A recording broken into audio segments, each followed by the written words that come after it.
ما هي التحديات التي يواجهها طلاب المدارس العربية في مجال اللغة العربية؟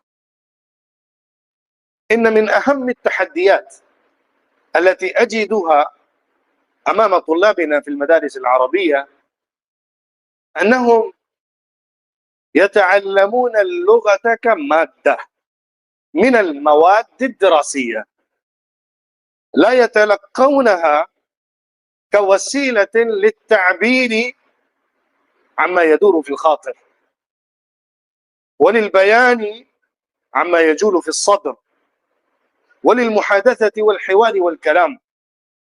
فهذا المانع يمنعهم من تداول هذه اللغة بطلاقة وفصاحة.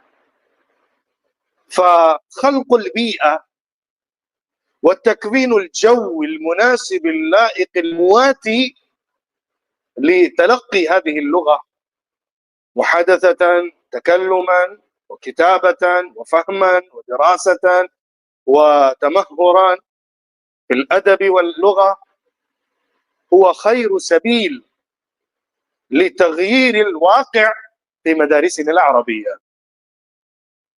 أقصد بهذا الكلام أننا في مدارسنا العربية والإسلامية نتعلم مادة النحو والصرف، ومادة الإنشاء، ثم مادة الأدب، الكتب الأدبية، على الأقل 3 مواد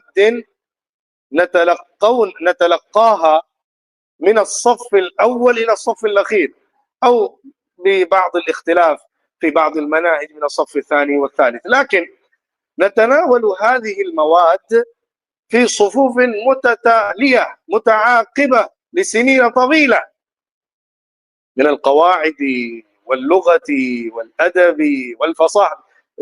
أضف إلى ذلك أو زد البلاغة في الصفوف العالية. فنحن نتعلم هذه اللغة من مختلف جهاتها، ولكن لا نستطيع أن نتحدث في هذه اللغة، ولكن لا نستطيع أن نتقن في هذه اللغة حوارا وكتابة. فما أعظم هذا العيب، وما أكبر هذا الزخم أيها الطلاب الأعزة. هذا التحدي أكبر تحدي. والتحدي الثاني أننا نتعلم اللغة العربية بالترجمة. الكتب العربية تدرس في مدارسنا بطريقة الترجمة فحسب. ندرس الدروس ونترجمها إلى لغتنا، ويأتي في الامتحان أيضا الترجمة، عبارة ترجمها وشكلها واشرح الألفاظ فيها.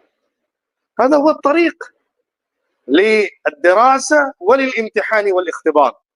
فهذا أيضا مانع من التمهر في اللغة العربية حوارا ومحادثة. وإضافة إلى هذين التحديين توجد تحديات إقليمية وتحديات بيئية مختلفة متنوعة. في بعض المناطق توجد بعض المشاكل في النطق، وفي بعض المناطق توجد مشاكل في التعبير. أقصد بهذا أننا نتفكر في لغتنا ونتأثر بأسلوب لغتنا، فإذا بدأنا الحديث في اللغة العربية نؤثر اللغة العربية بلغتنا، فكثيرا ما نستعمل التعبيرات التي هي تعبيرات نائبة في اللغة العربية، أو تعبيرات نابية في اللغة العربية، وليست بجيدة وفصيحة لأننا نقلناها من لغتنا. في هذه المناسبة أريد أن أشير عليكم أن تخلقوا بيئة عربية وجوا عربيا قدر المستطاع فيما بينكم للتغلب على هذا التحدي. أوجه الخطاب إلى أصحاب المدارس والمسؤولين عليها، أي يدعو أساتذة مهرة في اللغة العربية أدبا وحوارا أو محادثة، ليسوا مهرة في الكتابة فقط أو مهرة في الأدب العربي وحل العبارات، بل يكونوا مهرة في المحادثة. كثيرا ما نجد بعض الأساتذة في مدارسنا الكبرى يدرسون اللغة العربية لكن نطقهم عجمي، وحديثهم في اللغة العربية متضائل جدا، ربما لا يستطيعون أن يتحدثوا إلى بعض العرب أو يتحاوروا مع بعض أهل اللغة لأبسط الحوارات والمحادثات. فهذا نقص كبير في مدارسنا، فلا بد من طلب وأخذ الأساتذة المهرة القادرين على اللغة العربية محادثة. فهذا هو أهم سبيل لخلق البيئة في المدارس العربية. فإذا بدأ الأستاذ مثلا، خذ مثالا، إذا كان لك أستاذ في مدرستك الثانوية وفي مدرستك المتوسطة وفي مدرستك العالية، وهو يدرس في بعض الأيام باللغة العربية ويتحدث إليك باللغة الفصحى ويتحدث إليك بكل طلاقة وبيان وإفصاح، فكم تتأثر به، كم تحاكيه، كم تحاول أن تكون مثله، كم تأخذ منه أسلوبا، كم تأخذ منه علما ولغة، كم تأخذ منه أدبا. فهذا هو أهم شيء وأكثر شيء تأثيرا في تغيير الواقع والتغلب على التحديات للغة العربية في مدارسنا الإسلامية. الشيء الثاني، الطلاب الأعزة إذا بدأوا يدرسون اللغة العربية كلغة حية متداولة فيما بينهم، فيغتنمون الفرص الدراسية ويخلقون شخصياتهم في وقت، أو يكونون شخصياتهم في وقت قصير شخصيات بارزة عملاقة في اللغة العربية بالاجتهاد والمواظبة على الممارسة في اللغة العربية. أنا سآتي إلى بعض الوسائل والأساليب للتمهر في اللغة العربية تاليا، ولكني الآن أتحدث عن كبرى التحديات والتغلب عليها.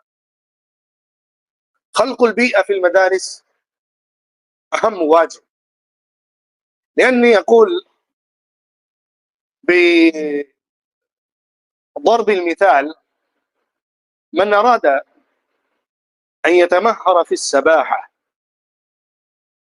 فلا يمكن له هذا التمهر بقراءة الأصول والضوابط للسباحة.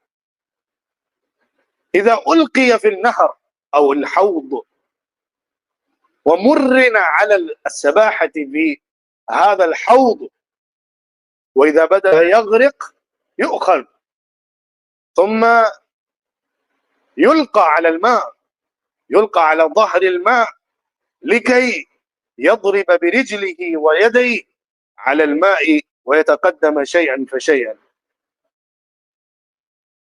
فهذا هو السبيل الوحيد كما تعلمون لتعلم السباحة والتمهر في السباحة.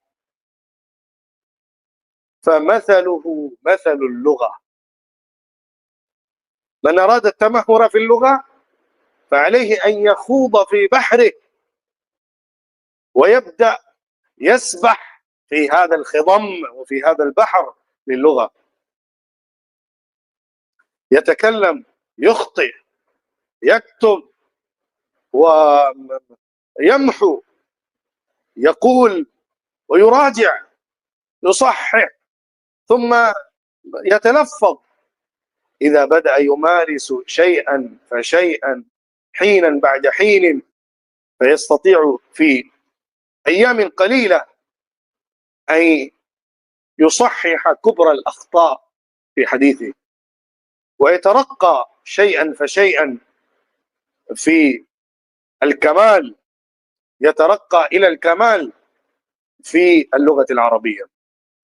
فأحرضكم وأحفزكم إلى خلق البيئة وخلق الجو.